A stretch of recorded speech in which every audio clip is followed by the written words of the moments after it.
চাঁদাবাজি কমার পরও নিত্যপণ্যের দামে আশানুরূপ প্রভাব পড়েনি বলে অভিযোগ ক্রেতাদের। ভোক্তা অধিকার সংরক্ষণ অধিদপ্তরও খুচরা পর্যায়ে অতিরিক্ত মুনাফার প্রমাণ পেয়েছে।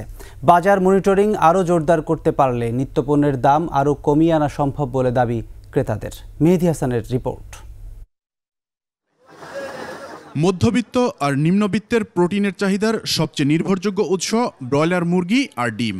কিছুদিন আগে এ দুটো পণ্যের দাম বেড়েছিল লাফিয়ে লাফিয়ে। তবে অন্তর্বর্তী সরকার আসার পর মুরগির দাম নিম্নমুখী, ডিম স্থিতিশীল। গেল এক সপ্তাহের ব্যবধানে সব ধরনের মুরগির দাম কমেছে কেজিতে 20 থেকে 30 টাকা। ব্রয়লার বর্তমানে 150 থেকে 60 টাকা, আর সোনালী হচ্ছে আপনার 240 টাকা 30 টাকা এরকম আর কি। ডিমের দাম আগের স্বাভাবিক বাজারের মধ্যেই আছে। ছাত্ররা অনেক আগে নির্ধারিত করেছে যে 140 টাকা বিক্রি করতে, তারা ওইরকম বাড়ে নেই। এদিকে শুক্রবার ভোক্তা অধিকার সংরক্ষণ অধিদপ্তরের ভ্রাম্যমাণ আদালত আসে বাজার মনিটরিংয়ে। এ সময় মুরগিতে কেজি প্রতি 75 টাকা পর্যন্ত মুনাফা করার প্রমাণ পায় তারা।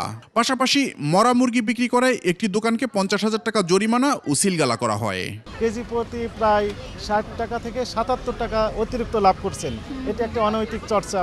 আর দ্বিতীয়ত কোশ্চেনের এক পর্যায়ে আমরা দেখলাম যে এখানে ফ্রিজ আছে, ফ্রিজে দেখলাম বিপুল পরিমাণে মুরগি প্রসেস করে রেখে দিয়েছেন। আমরা যখন জিজ্ঞেস করলাম তাকে যে এই মুরগিগুলো কি কার জন্য রেখেছেন, উনি বলছেন রেস্টুরেন্টে সাপ্লাই দেওয়া হয়। তো ঠিক আছে, কি মুরগি বলছেন যে অপেক্ষাকৃত দুর্বল মুরগি, অর্থাৎ যে মুরগিগুলো মরে গিয়েছে সেই মুরগিগুলো ইনস্ট্যান্ট ওনারা প্রসেস করে ফ্রিজে সংরক্ষণ করেন। একমাত্র ওয়ালটন এসি দিচ্ছে 1 বছরের রিপ্লেসমেন্ট গ্যারান্টি। গরু খাসির মাংসের দাম আছে আগের মতোই। বেশিরভাগ মাছের দাম অপরিবর্তিত থাকলেও ইলিশ, পাঙ্গাস ও চাষের কোয়ের দাম কিছুটা কমেছে। কেজিতে 150 টাকা কমছে, আর 1 কেজিটা বিক্রি করতেছে 1550, আর 1 কেজি 100-200 গ্রাম এটা বিক্রি করতেছে 1600 টাকা কেজি। 1 কেজি যেটা পাঙ্গাসটা মনে করেন 150-160 টাকা কিনতে পারতেন। 1 কেজি 100 কেজিটা 150 টাকা 60 টাকা কিনতে পারে, আর কই মাছটা মনে করেন 200-210-20 টাকা কিনতে পারতেছে। তবে চাল, চিনি, ভোজ্য তেলের মতো মুদি পণ্যের দাম আছে আগের মতোই। মোটামুটি আগের থেকে যেন জিরাতে কেজি 10-15 টাকা কমছে, মসুর ডাল ইন্ডিয়াতে 2 টাকা কমছে, আস্তে আস্তে কমবে, দাপ করে তো কমবে না। সরকার পরিবর্তনের পর সব ধরনের সবজির দাম কেজিতে 10 টাকা কমেছে বলে দাবি দোকানীদের। আলু, পেঁয়াজের দামও নতুন করে আর বাড়েনি। এগুলোর দাম কমে গেছে। আগে 50 টাকা ছিল, এখন 30 টাকা। এই গাড়ি আসলে 80 টাকা, এখন 50-60 টাকা বেচতেছে। আপনি 10 টাকা 5 টাকা কেজিতে কমে গেছে। হ্যাঁ, 120 টাকা ছিল, 110 টাকা।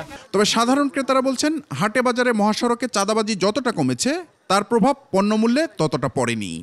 নেটের যেভাবে ছাড়ছে লিস্টগুলো, বাজার মানে মূল্যগুলো কিছু কিছু কমছে, কিছু কিছু আবার আগের মতো থেকে গেছে এখনো। আমরা নেটে দেখছি পেঁয়াজ 70 টাকা 80 টাকা কেজি, কিন্তু আমি গতকালকে পেঁয়াজ যেটা কিনলাম সেটা হলো আপনার 110 থেকে 105 টাকা কেজি। মেহেদী হাসান, 21 টেলিভিশন, ঢাকা।